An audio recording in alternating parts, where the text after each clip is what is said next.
Саринжи Бөкөй турмуштук кенже эпосторго кошулуп, Кыргыз Кыпчак Мундус уруусунан тараган Булан деген хан жашаптыр. Булан хандын 2 аялы болгон. Биринчи аялынан Жамгырчы, экинчи аялынан 4 уул, чоңу Бөкөй төрөлөт. Булан хан элине көп кызмат кылып, дүйнө салат. Балдарынын улуусу Жамгырчыны эли хан кылып шайлашат экен. Жамгырчы элине күйүмдүү, элине карамдуу хан болот. Бирок 60 жашка чейин перзенттүү болбой, 60ка таяп калган кезде уулду болот. Зарыгып күткөн перзентине Саринжи деп ат коёт экен. Саринжи 6 жашка чыгып калганда Жамгырчы катуу ооруп, үзөңгүлөш досу Курбанды иниси Бөкөйдү алдыртып келүүгө жиберет. Бир тууган иниси Бөкөй ошол учурда Жамгырчынын арты менен башка элде хан болуп турган болот. Бирок акылы бир аз бөксөгүрөөк болуп, агасынан кабар албай коёт. Иниси Бөкөйдү алдыртып алып, ага болгон тарынычын, ага болгон сагынычын айтып, 6 жашар Саринжине дүнүйө мал-мүлкүн алган жары Канышты тапшырып турган жеринен үзүндү.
Айтайын Бөкөй арманым, агаң эле Жамгырчы, чыгарып эстен салганым, жакшы келдиң алтыгаң, менин жалгыз эле балдарым, жаттым Алтай төшөктө, кетти кубат арманым, киши жок туган кайгырар, кимге айтам Бөкөй зарларым, көтөрө албай башымды, көтөрдүм мактың барманын, Алтайдан бери бир келип, көрүнбөдүң көзүмө, кабарга келдиң уялбай сен кайгырасың несине, көрдүңбү Бөкөй түрүндүң, акыл айтар киши жок, артында жалгыз энеңди, жалгыздык көзгө көрүндү, жакын туган болбосо, жатадан билбек кимиңди, саргайып базып өңүнөн, Саринжи бутоң бүлүндү, ат бастырып келбестен, акыры Бөкөй таныптың сен энеңдин башкаң экенин, кайгыра берип нетемин, кайыр кош айтып кетемин, аттабай коюп билдирдиң сен энеңдин башка экенин, түшүрдү кесел тагымдан, кетти мен кубат каруумдан, келип кабар албадым, менин кеселде жаткан жанымдан.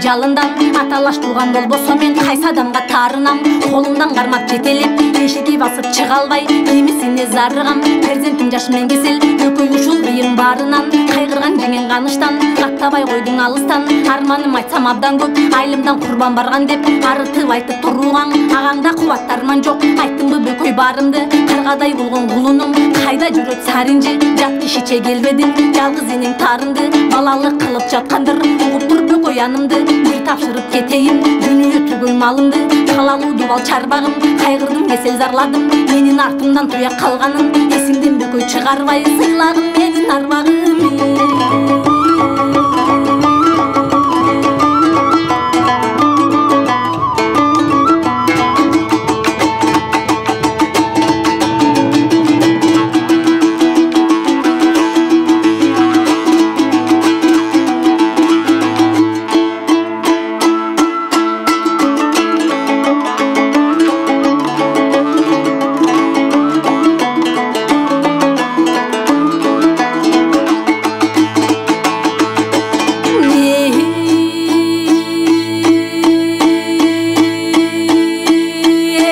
гана тагыргы жеңеңдин бүткөн мүлкеле жетегип чыңдап тонарар жетегиң акен көз өтсө жеңең ыйлап үн салар жетимин ыйлап муң канар ажалы жеткен жамгырдан алын сурап ким барар берилген конуш сазында мага кетпеген кесел асылды атасындай жакшы бак артымда жалгыз жашымды атаң жамгыр өткөн деп элбес жайга кеткен деп жетил элек чубарымбек тилимдин албай кеткен деп ыйлатпагын жетимди баламды бөкөй кордосоң акыретке барганда аталаш туган болсоң да карабайм сенин бетиңди абалап учкан зар эле менин көнүмдө кадек бар эле көрбөдүм кубанч бир ишиң кайнатасы карача жалгыз кызың ак пермет перзентимдин жары эле пендедин сындуу дебесең берметсиңдүү келиним перизаттай бала эле куда болуп мал айдап жеткендеп пактап айланып жетелеп түн аралып кагаз кезер алып кайыңдатып жалгызды куда болуп көрбөдүм колуктусуң берметтим мен өзүм алып бербедим армансыз дүйнө болбойсуң андан кийин өлбөдүм